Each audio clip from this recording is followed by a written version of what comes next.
안녕하세요. BTX입니다. 오늘은 레위기 9장을 살펴보겠습니다. 7일간의 위임식이 끝난 바로 다음 날은 위임식의 절정이라고 할 수 있습니다. 이날부터 아론과 그 아들들이 제사장 직무를 시작하였는데요. 첫 직무를 순종하여 마친 후 아론이 백성을 향해서 손을 들어 축복하였을 때 하나님은 불로 응답하셨습니다. 위임식 8일째 되는 날에 모세는 아론과 그 아들들 그리고 이스라엘 백성의 대표인 장로들을 불러서 속죄제와 번제를 위한 제물들을 준비시켰습니다. 이 제물들은 제사장을 위해서 2마리, 백성들을 위해서 5마리, 총 7마리의 가축과 곡식들이었습니다. 아론은 대제사장으로서 제일 먼저 수송아지를 잡아서 자신을 위한 속죄제를 드립니다. 그 이유는 그 자신이 죄인이므로 먼저 자신을 위해서 속함을 받아야 했기 때문입니다. 이 수송아지가 속죄 제물로 사용되는 경우는 이곳이 유일합니다. 다른 성경의 경우 수송아지가 아닌 수소로 번역해야 합니다. 금송아지가 히브리어로 에겔인데 2절에 나온 송아지와 같은 단어인 에겔입니다. 그래서 이 수송아지가 속죄 제물로 쓰인 것은 아론이 금송아지를 만들었던 죄의 흔적을 없애기 위함인 것으로 봅니다. 이 속죄제를 드림으로 그의 죄뿐만 아니라 백성들의 죄도 용서받게 됩니다. 그것은 제사장의 죄는 백성에게 직접 영향을 미치기 때문입니다. 7일 동안 제사를 드렸음에도 불구하고 또다시 여러 제사를 드리는 이유는 하나님이 제사를 받으시고 영광을 나타내실 것이기 때문입니다. 그것은 하나님이 이 모든 과정을 받으셨다는 것을 증명하는 일인 셈이죠. 대제사장인 아론이 속죄제를 드릴 때 그는 피를 가지고 성소로 들어가는 것이어야 하는데 여기서는 제단에서만 피를 처리합니다. 그것 역시 하나님이 명하신 것이었을 것이나 아직 아론이 정식 대제사장으로 범한 죄가 없어서 성소를 오염시킬 일이 없었기 때문일 수도 있습니다. 이어서 흠없는 순양으로 번제를 드렸습니다. 이 번제를 드림으로 아론은 자신의 전부를 하나님께 헌신한 것입니다. 속죄를 통해서 정결하게 된 후에 비로소 헌신의 번제를 드린 것입니다. 왕같은 제사장으로 부름받은 우리 역시 늘 하나님 앞에 회개한 후에 헌신의 자리로 나아가는 바른 예배의 과정이 필요합니다. 지도자 자신들이 먼저 하나님의 용서와 자비가 필요한 죄인임을 인지하고 공개적으로도 고백해야 합니다. 이제 아론은 백성들을 위해서 염소를 잡아 속죄제로 드렸습니다. 1년 되고 흠없는 송아지와 어린 양으로 번제를 드렸습니다. 소제는 아침 번제물에 더하여 불살라 드렸습니다. 그리고 수소와 순양을 잡아 화목제로 드렸습니다.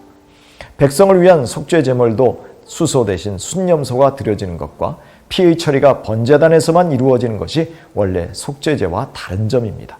백성들을 위한 제사에서도 속죄 제물이 제일 먼저 드려졌고 바로 뒤이어 번제가 마지막에 화목제가 드려졌습니다. 즉 먼저 죄가 용서함 받아야 하나님께 나아가 복종과 헌신을 표현하는 번제가 가능해진 것입니다. 그 후에 받은 은혜에 감사하며 제사 음식을 먹음으로 하나님과 친교를 갖고 소통하게 되는 것입니다. 자, 이러한 과정을 보면 아론과 그 아들들이 이제는 하나님이 모세를 통해서 주신 제사 규정과 절차에 익숙해졌고 하나님이 명령하신 제사 규정에 순종하고 있음을 알 수 있습니다. 이제 아론은 백성을 향해서 손을 들어 축복함으로 제사를 다 마쳤다는 신호를 보냈고 이후에 제단에서 내려왔습니다. 또한 아론은 제단에서 내려와서 모세와 함께 회막에 들어갔다가 모세와 함께 백성들을 축복했습니다. 이처럼 제사 후에 백성들에게 손을 들어 축복하는 것은 모든 제사가 온전히 하나님께 드려졌음을 확인하며 선포하는 절차였습니다. 그리하여 이제는 하나님의 임재가 백성들에게 함께 하실 것에 대한 간구를 드렸다고 볼 수 있습니다. 그러나 축도는 손을 들어 축도하는 자의 능력에 초점이 있지 않습니다. 오히려 복을 내려주시는 분은 오로지 하나님 한 분이시라는 것을 강조하는 것입니다. 이렇게 아론이 회막에서 나와 백성에게 축복한 후에 하나님의 영광이 온 백성에게 나타났습니다. 하나님이 초자연적인 현상을 동반하시면서 임재하신 것입니다. 하나님의 영광이 나타난 것 자체가 하나님이 함께 하신다는 것을 분명하게 증거해 준 것이라 할 수 있습니다. 하나님이 아론과 그 아들들 그리고 온 이스라엘 백성들이 드린 예물을 기쁘게 받으셨음을 분명히 증거한 셈입니다. 아울러 7일간의 위임식과 8일째의 모든 제사를 하나님이 받으신 것을 확증한 것입니다.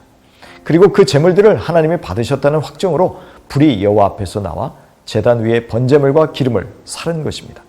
불살랐다는 말은 삼켰다라는 말인데요. 하나님이 아론과 그의 제사를 받으셨음을 상징합니다. 백성들이 하나님의 영광이 불로써 임하심을 보고 소리쳤습니다. 자신들을 용납하여 주시는 하나님께 소리치며 납작 엎드려 경외함으로 예배를 드린 것입니다.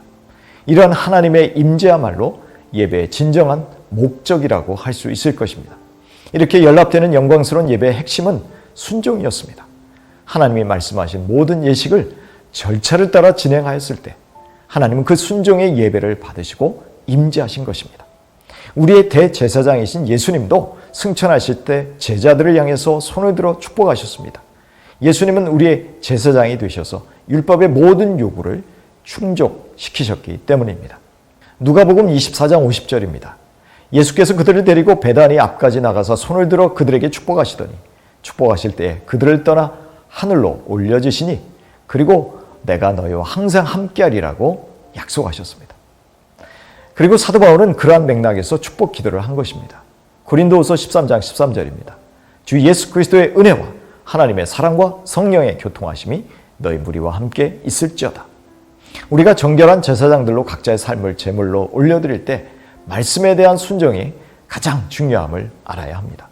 화려하고 요란한데 순종이 없는 우리의 삶을 하나님은 받지 않으시고 그런 사람과 동행하지도 않으실 것입니다.